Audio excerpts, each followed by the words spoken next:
You are watching South Asia News 9 and here are the top stories we are tracking for you on Friday, the 10th of May.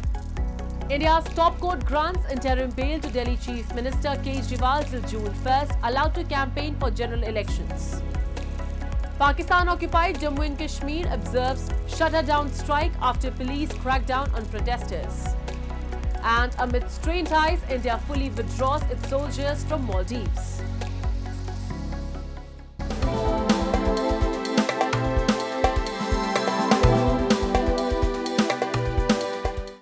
And now for all the details.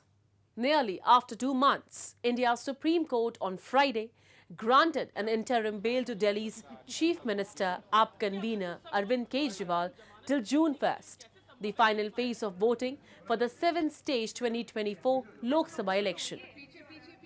During this period, the minister will be allowed to campaign for Lok Sabha elections. However, the court also ruled that the Kejriwal would not be allowed to discharge any official duties as Chief Minister. Kejriwal was arrested in March in liquor excise policy case.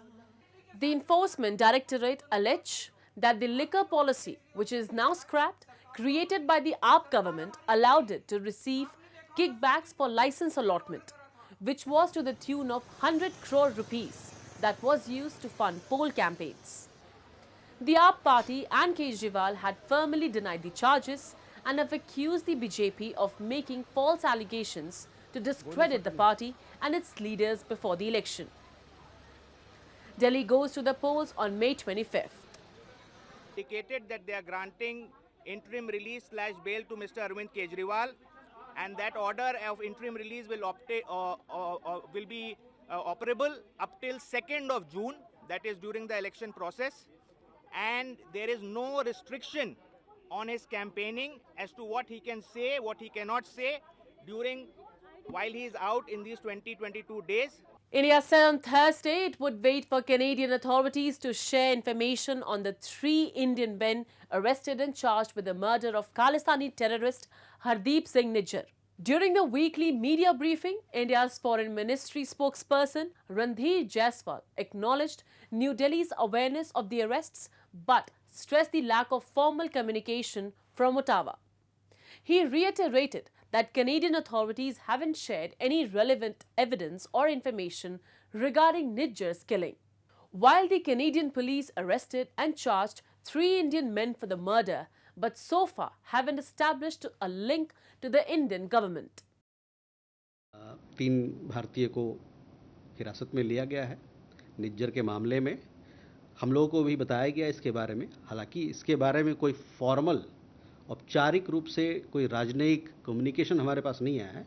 No specific और relevant evidence और information has been shared by the Canadian authorities in regard to this particular matter till date with us.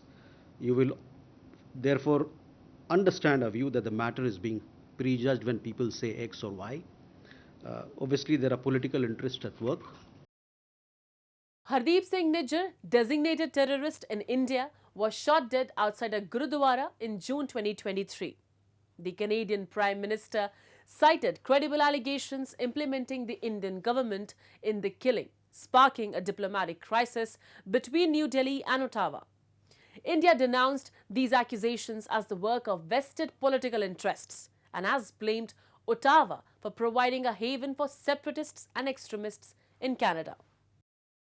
Almost after a month, 5 out of 17 Indian crew members were released after being seized by Iranian commandos in an Israeli-affiliated container ship. The Indian embassy in Iran, in a post on X, thanked the authorities and also confirmed that the 5 crew members had departed the country and would be making their way home soon. Though the work isn't over yet, as New Delhi has to still secure the release of 11 remaining Indian crew members. The release comes after India pressed into action to secure their release. Tensions had escalated between Iran and the West amid the ongoing war between Israel and Hamas. At least 7 laborers were killed by gunmen at Pakistan's Gwadar port at night while they were sleeping. The bodies were taken to Karachi on Thursday. The port is located in troubled southwestern Balochistan province, which borders Afghanistan and Iran. Nobody has taken the responsibility yet.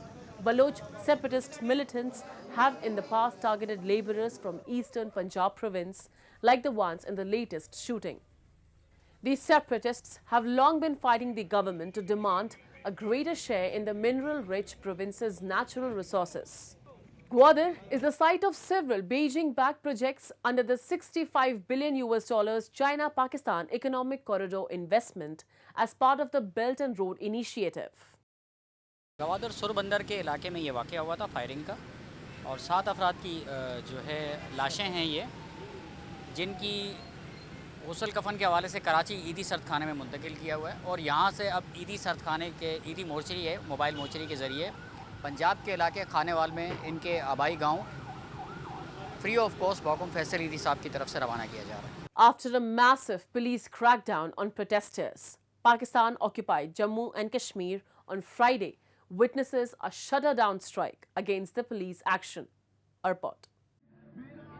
A day after a massive police crackdown on protesters, a shutdown strike was observed on Friday in Pakistan-occupied Jammu and Kashmir. The strike was called by the Jammu and Kashmir Joint Awami Action Committee in response to police actions that detained several activists and baton-charged protesters in a bid to prevent the long march against the government.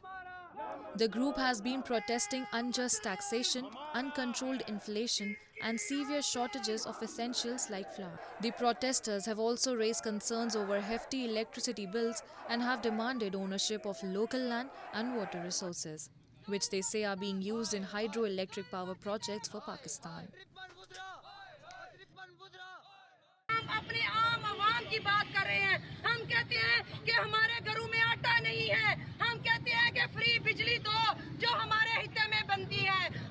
हम चाहते हैं कि ये जंगलों के वारिस हमारे बच्चे के लाए, इन दरियाओं के वारिस हमारे बच्चे के लाए. और उसका नतीजा क्या मिलता है? जब हम 11 मई की पुरअमन काल, पिछला पूरा साल हो गया है, लोगों हमें हड़तालें करते हुए, हमें रैलियां निकालते हुए, एक पत्ता तक नहीं टूटा. Activists accuse Pakistan of falsely claiming to have granted autonomy to POJK, where elected officials have no say in policy making. Several political activists have been voicing their concerns on the international platform, as they say assertive international intervention is the only way the helpless people can be saved from imminent doom. Moving on, a day after India-Maldives meet, New Delhi on Friday completed the withdrawal of its soldiers from Male just ahead the deadline set by island nation's president, Mohammad Muizzu. Repatriation of about 89 Indian military personnel stationed in the Maldives to operate and maintain 2 helicopters and Dornier aircraft that India had gifted earlier was a key pledge of Muizzu during his presidential campaign in 2023. The development comes a day after India's External Affairs Minister met his Maldives counterpart, Musa Zamir, where 2 leaders had extensive talks on bilateral ties and regional security issues of both the countries.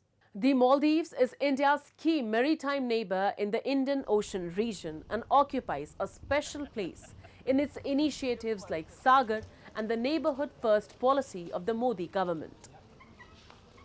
Sri Lanka's Election Commission announced on Thursday that it would hold the presidential election due this year between September 17 and October 16. In a statement, the poll body said it will call for the nominations to hold the presidential election within the specified time frame in terms of the provisions of the Constitution by virtue of powers vested to the Commission. The election will commence by September 2024, the statement said. However, several lawmakers, including those from the ruling faction, have expressed displeasure over the announcement and have called for parliamentary elections prior to the presidential polls, as reported by the Daily Mirror. Opposition lawmakers argue that holding the general election before the presidential polls will attract a larger voter base. While the election for Sri Lanka's top office is due this year, the parliamentary election is scheduled for 2025. That's all in tonight's edition. We will see you same time next week. Good night.